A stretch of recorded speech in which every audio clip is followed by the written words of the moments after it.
23º dia. Posso perder a plenitude, parte 1. E não vos embriagueis com vinho, no qual há dissolução, mas enchei-vos do Espírito. Efésios 5 verso 18.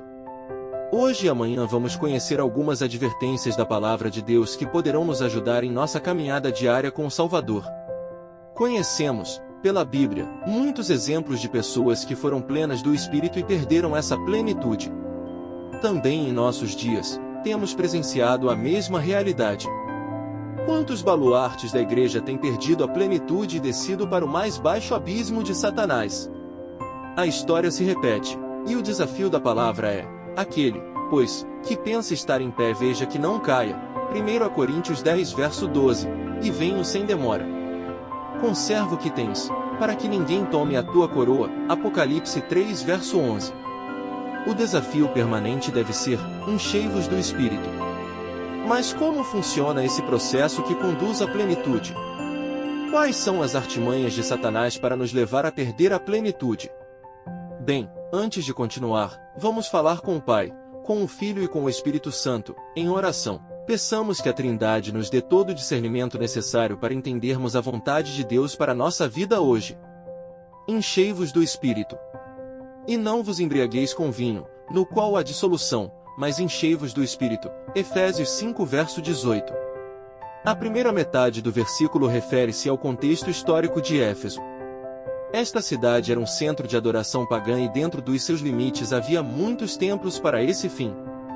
Glutonarias e bebedices faziam parte da vida de grande parte da população. Uma grande preocupação de Paulo era que todas estas coisas não entrassem no cristianismo. Por isso, nesse versículo, Paulo, por contraste, dá a receita para vencermos esse problema: enchei-vos do Espírito. Para entendermos melhor o significado dessa frase de Paulo, precisamos recorrer à língua em que o Novo Testamento foi originalmente escrito, o grego.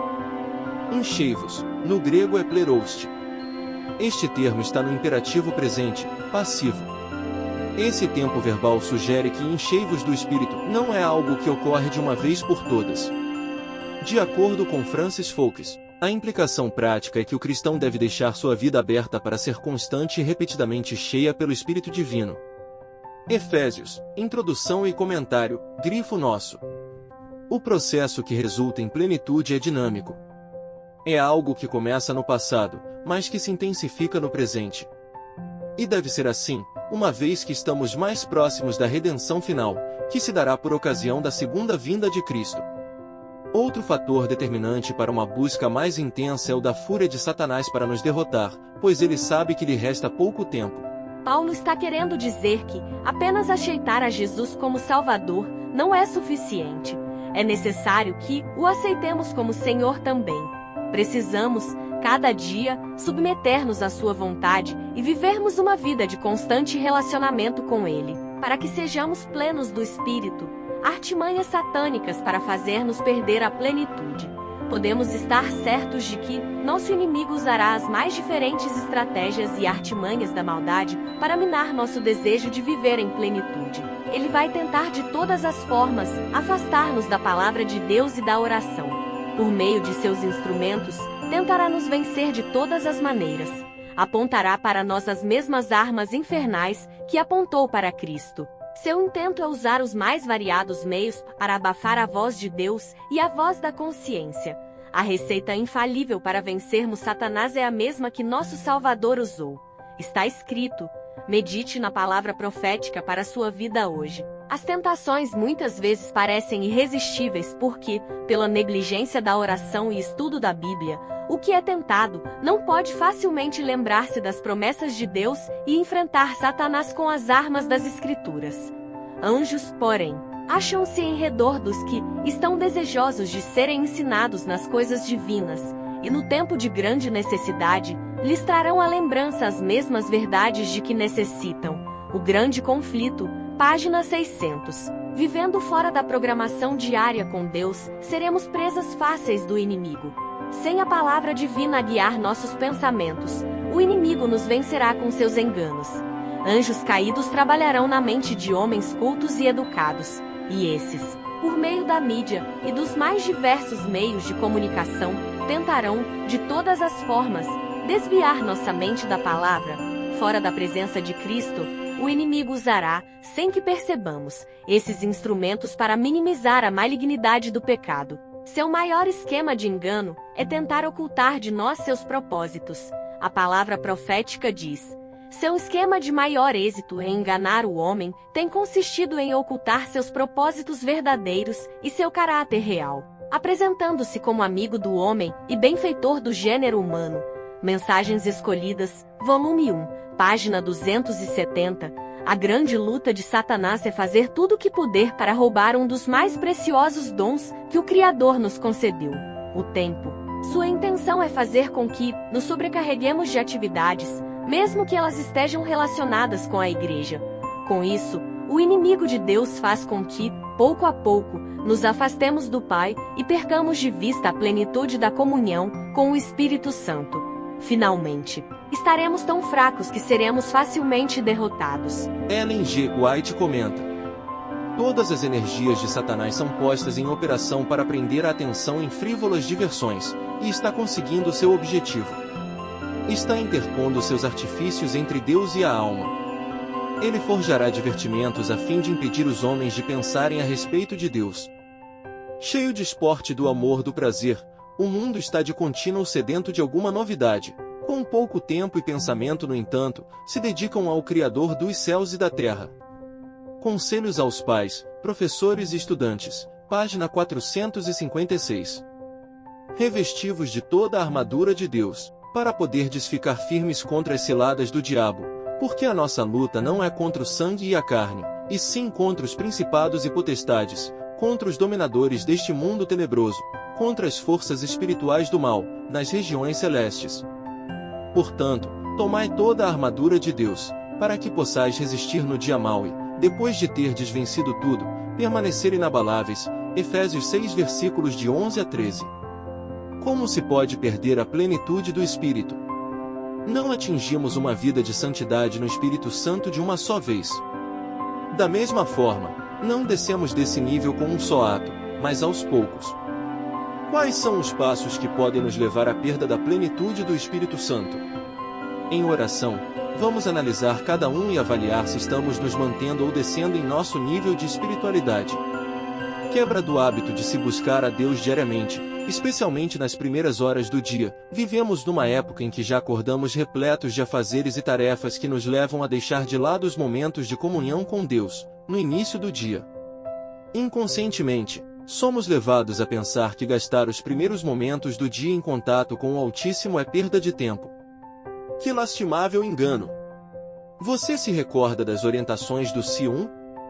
Antes do banho, antes de trocar de roupa, antes da televisão, da leitura do jornal, do jejum, do trabalho, primeiro separa um tempo para Deus. Vou ao encontro de meu Pai Celestial para o banquete espiritual do dia. Disto vai depender o sucesso em todos os aspectos da vida. É-nos assegurado que o tempo dedicado ao estudo da Palavra de Deus e à oração trará lucro centuplicado. Nos Lugares Celestiais, Meditações Matinais, 1968, página 135. A todos, a orientação continua sendo: consagrai-vos a Deus pela manhã, fazei disto vossa primeira tarefa. Seja vossa oração: toma-me, Senhor, para ser teu inteiramente. Aos teus pés deponho todos os meus projetos. Usa-me hoje em teu serviço. Permanece comigo, e permite que toda a minha obra se faça em ti. Essa é uma questão diária. Cada manhã consagrai-vos a Deus para esse dia.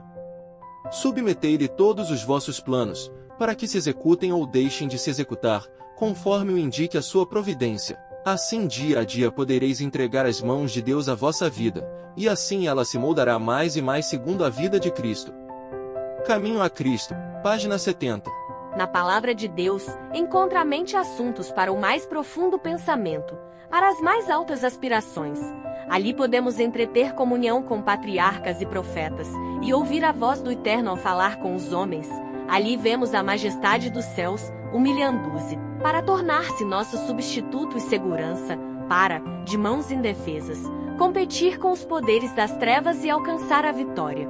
Conselhos aos pais, professores e estudantes, página 52. Acautelai-vos contra a negligência da oração secreta e do estudo da palavra de Deus. Estas são as vossas armas contra aquele que procura impedir vosso avanço em direção ao céu.